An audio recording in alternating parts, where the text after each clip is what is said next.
В синем углу боец, представитель Кыргызской республики, вес 61 килограмм, рост 170 сантиметров, кандидат мастера спорта по ММА, чемпион Кыргызской республики по ММА.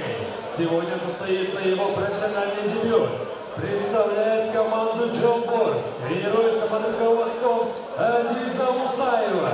Встречаем бурными аплодисментами Шакирбоев Бахрам! И его соперник в красном углу, боец, представитель Кыргызской республики, вес 61 килограмм, рост 172 сантиметра, чемпион Кыргызской республики по ММА. Сегодня состоится его профессиональный дебют. Встречаем бурными овациями Сейтбеков Амар!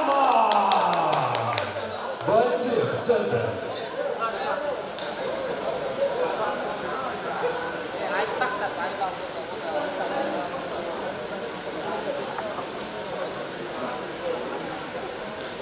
Первый раунд. Боец готов. Боец готов. Время. Бой!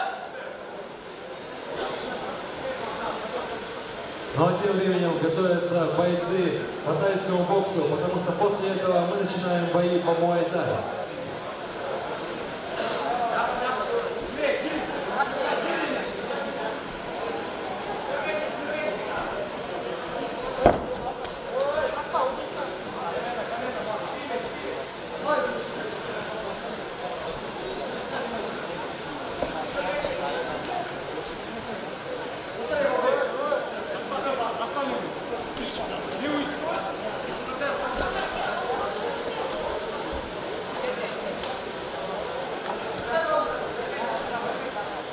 Ortada 10分間、外からルールスカウボーター、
В этом бою победу одержал удушающим приемом Шакирбоев